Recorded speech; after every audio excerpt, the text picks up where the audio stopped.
এক রাতেই সব পাল্টে গেল। ছেলে, সন্তান আর মা, শব্দ দুটো কোথায় হারিয়ে গেল জানি না। রয়ে গেল শুধু এক গভীর গোপন সম্পর্কের ছায়া। বন্ধুরা, আমার আজকের পুরো গল্পটি শুনতে চাইলে কানে হেডফোন লাগিয়ে শুনতে থাকুন। রিনা জানালার পাশে বসে বাইরে তাকিয়েছিল। বৃষ্টি পড়ছে টুপটাপ শব্দে, অথচ তার ভেতরে ঝড়টা ছিল আরো বেশি ভয়ঙ্কর। যে ঝড় শুরু হয়েছিল এক নিঃশব্দ রাতে, যেখানে আলো ছিল না, কিন্তু অনুভূতি ছিল তীব্র আগুনের মতো। ছেলে সায়ান, যাকে নিয়ে সে বেঁচে আছে, হঠাৎ এক রাতে তার কাছে এসে দাঁড়ালো অন্যভাবে। মা, তুই জানিস না, আমি তোকে শুধু মা হিসেবে দেখি না। এই কথাটা বলে ও তাকে জড়িয়ে ধরেছিল। রিনা স্তব্ধ। তুই যা বলছিস সেটা জানিস তুই? জানি মা, আমি জানি এটা ঠিক নয়, কিন্তু আমার মন মানে না। আমি তোকে চাই। তুই আমার কাছে শুধু মা না, তুই আমার সব।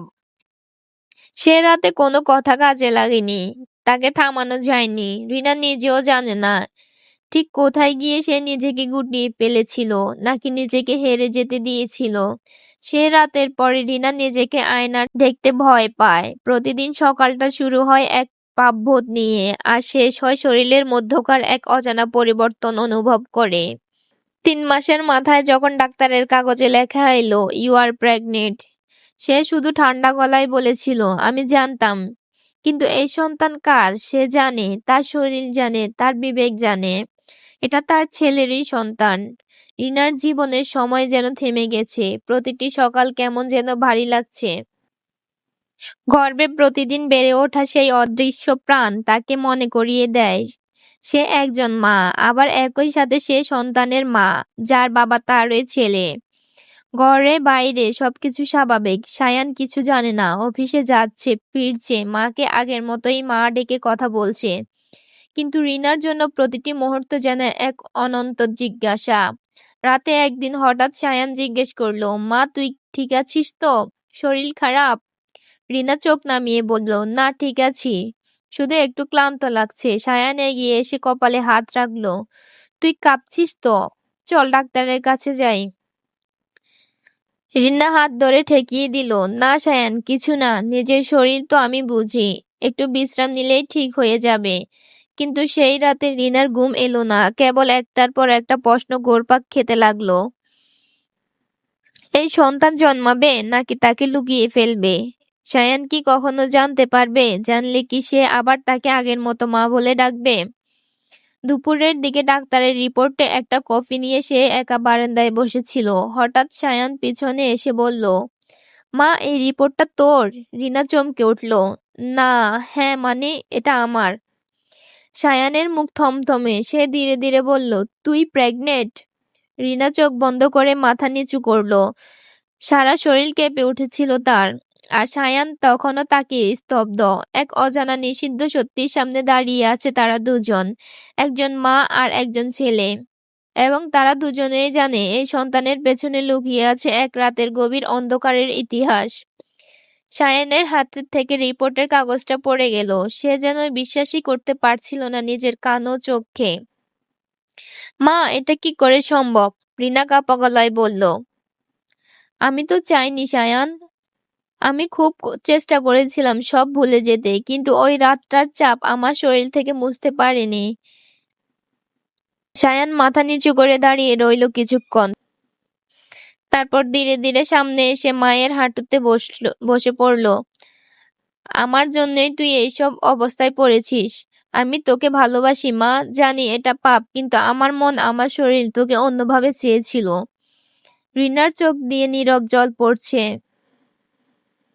তুই যা করেছিস সেটা সমাজ মানবে না। আমি নিজেও নিজেকে ক্ষমা করতে পারছি না। কিন্তু এই গর্ভের শিশুর কোনো দোষ নেই সায়ান। এটা তো জীবনেরই আরেক রূপ। অন্ধকার হলেও জীবন। সায়ান মায়ের পেটে হাত রাখলো। এই জীবনের যত দোষই হোক মা, এটা আমাদের। আমি দায়িত্ব নেব। আমি তোকে আর একা রাখবো না। রিনা হতভম্ব হয়ে তাকিয়ে রইল ছেলের দিকে। এক মুহূর্তে তার বুকটা বার হয়ে উঠল। মায়া, ভয়, ভালোবাসা, ঘৃণা সব মিশে এক কুয়াশার মতো ভেসে উঠল চোখের সামনে। বাইরে বৃষ্টি নামছিল ধীরে ধীরে। ভেতরে এক নিষিদ্ধ সম্পর্কের বাস্তবতা দানা বাঁধছিল নিঃশব্দে। তাদের সম্পর্ক এখন আর শুধু মা ছেলের সীমায় নেই। এটা এক নতুন বাঁধন যেটার নাম নেই, পরিচয় নেই, স্বীকৃতি নেই। তবে আছে এক গর্ভের ভেতর বেড়ে ওঠা রক্তের এই নতুন গল্প। দিন যতই যাচ্ছে রিনার শরীর ধীরে ধীরে বদলে যাচ্ছে। পাড়ার মানুষজন, আত্মীয়-স্বজন সবাই প্রশ্ন করতে শুরু করেছে, এই বয়সে আবার? রিনা, তোর কিছু হয়েছে বুঝি? বাচ্চার বাবা কে? এইসব প্রশ্নের উত্তর রিনার গলায় আটকে থাকে। সে শুধু মাথা নিচু করে এড়িয়ে যায়। আর ঘরে ফিরেই দুই চোখে জমে ওঠে লজ্জা আর অপরাধবোধের এক নদী। সায়ান একদিন অফিস থেকে ফিরে দেখে মা বিছানায় বসে কাঁদছে। সে ছুটে গিয়ে মাকে জড়িয়ে ধরে। কেউ আবার তোকে কষ্ট দিল মা? রিনা তখন চোখ মুছে বলল, যারা জানে না কিন্তু সন্দেহ করতে শুরু করেছে। আমার পেট তো আর আগের মতো নেই। এই খবর চারদিকে ছড়িয়ে পড়েছে। আমরা শেষ। সায়ান শক্ত গলায় বলল, তাহলে চলো মা, কোথাও চলে যাই, সেখানে কেউ চিনবে না, প্রশ্ন করবে না। আমি তো তোকে আর এই কষ্টে দেখতে পারছি না। কিন্তু এত সহজে কি সমাজের চোখ থেকে পালানো যায়? তারই এক ছোটবেলার বান্ধবী শিলা একদিন হঠাৎ তার বাসায় এসে দেখে ফেলেছে সবকিছু, যা তাকে চমকে দেয়। রিনার পেটের অবস্থা, সায়ানের চোখে মুখে চাপা টেনশন। সন্ধ্যায় ফোন যায় পাড়ার একজনকে। তুই কি জানিস, রিনার ছেলে ছাড়া আর তো কেউ নিয়মিত আসে না বাসায়। তাহলে এটা কার বাচ্চা? ধীরে ধীরে গুঞ্জন ছড়িয়ে পড়ে, সবাই পেছনে কানাঘুষা করছে। রিনা জানে হয়তো কালই কেউ এসে মুখের উপরে বলবে, তুই নিজের ছেলের বাচ্চা পেটে ধরেছিস। আর সেই মুহূর্তে রিনার মনে হয় এবার তাকে একটা চূড়ান্ত সিদ্ধান্ত নিতে হবে। সে কি সত্যিটা বলবে, নাকি নিজের জীবন দিয়ে এই গোপন সত্য ডেকে রাখবে? রিনা আয়নার সামনে দাঁড়িয়ে নিজেকে দেখেছিল। পেটটা স্পষ্ট বোঝা যাচ্ছে এখন, মুখে ক্লান্তি, চোখে আতঙ্ক, আর অন্তরে এক অস্থিরতা। ঠিক তখনই দরজার টোকা পড়ল। রিনা, আমি শিলা, দরজা খুলতো। রিনার গলা শুকিয়ে এলো। দরজা খুলতেই শিলা তাকালো একেবারে রিনার পেটের দিকে। মুখে কৌতূহল আর চোখে কিছু একটা বোঝার চেষ্টা। তুই প্রেগনেন্ট? হ্যাঁ, কাঁপা গলায় রিনা জবাব দিল। শিলা একটু থেমে বলল, তুই তো বলেছিলি কারোর সঙ্গে কোনো সম্পর্ক নেই, তাহলে এই বাচ্চার বাবা কে? রিনার ঠোঁট কাঁপছে। সে মুখ ফিরিয়ে জানালার দিকে তাকায়, গলায় কোনো শব্দ বের হয় না। শিলা ধীরে ধীরে বলে, রিনা, আমি তোর সব বুঝে ফেলেছি। তোর ঘরের ভিতরে যা চলছে সেটা বাইরে ছড়িয়ে পড়তে বেশি সময় লাগবে না। এখনো সময় আছে, তুই বল সত্যিটা কি? রিনা চোখ মুছে শিলার দিকে তাকালো, ধীরে ধীরে বলল, সত্যিটা খুবই ভয়ঙ্কর শিলা। তুই শুনলে আমাকে ত্যাগ করবি, ঘৃণা করবি। শিলা চুপ। আর রিনা বলল, এই গর্ভে যে সন্তান আছে তার বাবা আমার নিজের ছেলে সায়ান। এক মুহূর্তে যেন চারপাশ থেমে গেল। শিলার মুখ পাথরের মতো শক্ত হয়ে গেল। তুই কি বলছিস রিনা, তোর নিজের ছেলে? রিনা মাথা নিচু করলো, চোখ থেকে নীরব ধারায় জল গড়াচ্ছে। আমি চাইনি শিলা, আমি প্রতিরোধ করতে চেয়েছিলাম, কিন্তু কিছু ভুল একবার হলে আর ঠিক করার সময় থাকে না। শিলা উঠে দাঁড়ালো। সে না কিছু বলল, না চোখে কিছু দেখালো, শুধু বলল, তোদের এই পাপ বেশি দিন লুকানো যাবে না, খুব শীঘ্রই সব পাশ হয়ে যাবে রিনা, প্রস্তুত থাক। দরজা বন্ধ হয়ে গেল।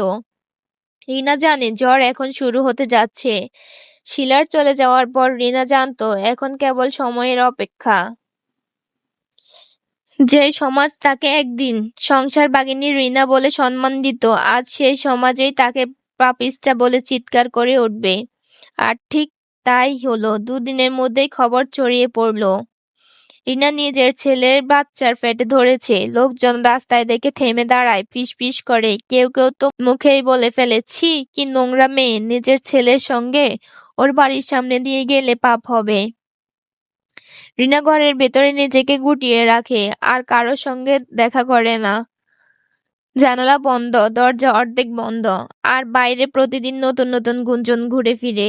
একদিন পাড়ার কয়েকজন নারী দল বেঁধে এসে দরজায় ধাক্কা দেয়, বের হ, আমাদের মুখে চোখে থুতু দিলি তুই, এ পাড়ায় তোকে থাকতে দেব না। সায়ান তখন ঘরে। সে দরজা খুলে দাঁড়ায়, চোখে আগুন। তোমরা কারা? বিচারক? তোমাদের কি অধিকার আছে আমাদের ঘরে ঢুকে মায়ের গায়ে হাত তোলার? তারা থমকে যায়, কিন্তু একজন বলে, তুমি তার ছেলে, তাই পক্ষ নিচ্ছ? কিন্তু একটা সন্তান নিজের মাকে এমন ব্যবহার করে, তোমারও বিচার হওয়া উচিত। সায়ান গর্জে ওঠে, তোমাদের সমাজের বিচার আমাদের দরকার নেই। আমরা যেমন তেমনই থাকবো। তোমরা তোমাদের পবিত্রতা নিয়ে দূরে থাকো। লোকজন ধীরে ধীরে সরে যায়, কিন্তু সমাজের বিষাক্ত চাউনি রিনা আর সায়ানের মুক্তি দেয় না। রাতে রিনা জানালার পাশে বসে বলল, সায়ান, আমি আর পারছি না। এই শিশুর জন্ম কি আদৌ ঠিক হবে? আমি কি সেই শক্তি রাখি? সায়ান মায়ের কাঁধে হাত রাখে। তুই একা না মা, তোর পাশে আমি আছি। এই বাচ্চা আমাদের যেমনই হোক, এটা পাপ নয়, এটা আমাদের ভালোবাসার ফল। সবাই না মানলেও আমি মানি। রিনা চুপ করে থাকে। তার চোখের জল থেমে গেলেও বুকের ভেতরটা কান্নায় থামে না। তবুও সে জানে এই সম্পর্ক আজ স্বীকৃতি না পেলেও তার জীবনের সবচেয়ে সত্য সম্পর্ক হয়ে থাকবে।